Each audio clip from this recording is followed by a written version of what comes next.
right, everybody, welcome back to another video.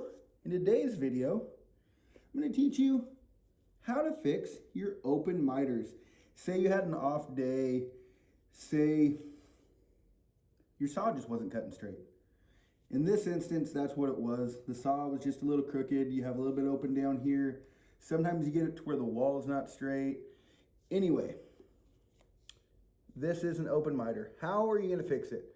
You don't have to worry about tearing your trim off. Don't worry, we can fix it. The stuff I recommend right here, Dynapatch Pro. This stuff right here, you can get it at most paint stores, you can get it at most hardware stores.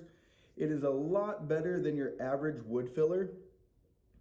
Your normal wood filler would cave in, it would shrink. Same thing with your caulking. It's going to cave in, it's going to shrink. It's just not going to look right. It's not going to look like it is solid. This stuff dries rock solid. It's amazing. Let me show you what it looks like. Okay, you open up the container and here you go. It looks like a wood filler. It looks like a spackle, but this stuff dries rock hard. So put it on. You could use any size putty knife.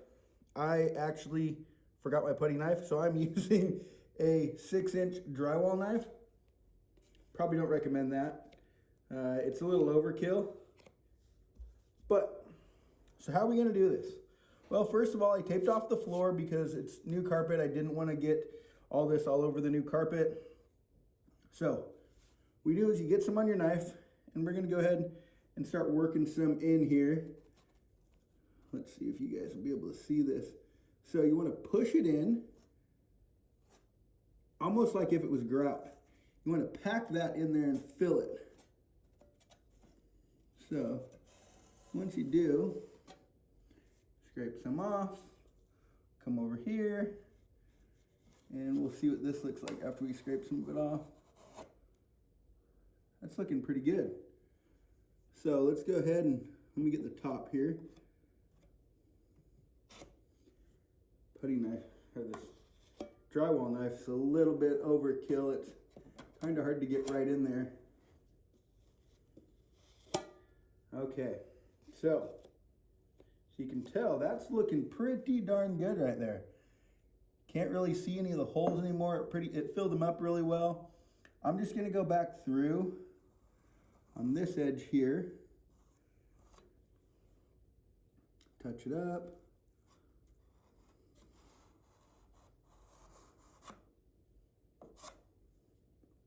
One more time over here. Okay, now, this is an ideal patch. Good repair, good fix. Didn't have to take everything else apart. Now that looks clean. Now I will come back and I'm gonna sand this. It takes a little bit to dry. I might even give it overnight because this is towards the end of my day. If not, I could come back and I could probably do it here in the next half an hour. And I could sand it. I am going to show you guys a sanding trick on another video. I'm going to leave this, let it dry. I will come back and sand. I'll do another video because I want to show you a different way of using your sandpaper. So that way you'll be able to get the most use out of it instead of a sanding sponge or whatever it is you might have. Most people have a little sanding block, or most people have sandpaper. But overall, what do you think? I think that is a very good product. This is not going to shrink. It's not going to collapse in. It's not going to cave in. It's going to be like an extension of the trim itself once it dries.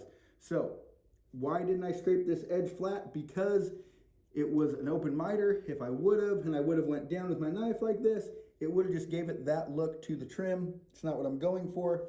So again, I'm going to let it dry, come back and I will sand that off. Once I'm done, and at the very end, you want to dull this edge just a little bit. Pretty much the same way all your trim is. It's got that little rounded, dull, bull-nosed edge. You're going to want to do the same thing on this corner. Why? Because you don't want it super sharp. If it's sharp, it's easier to break off. It's easier to damage. It is a bedroom.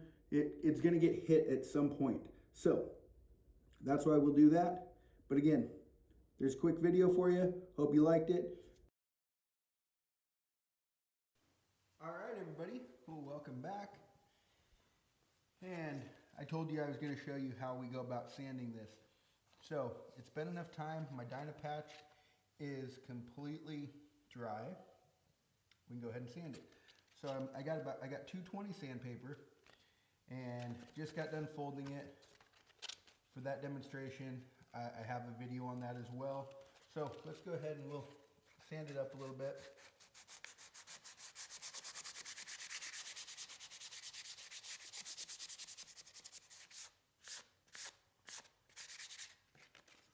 Get the top. The other side here.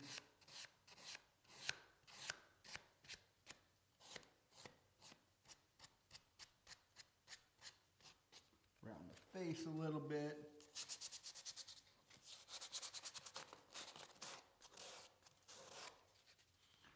Let's see. This is where we comes in handy to have our paper folded like this, because then we can really get in there.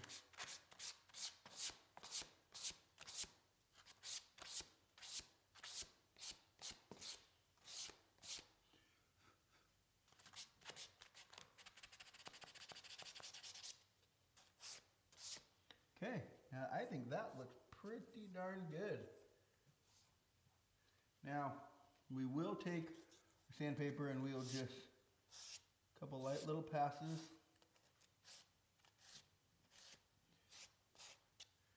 Just to dull down that sharp edge. And there you go, you're done. We'll pull our tape. That looks good.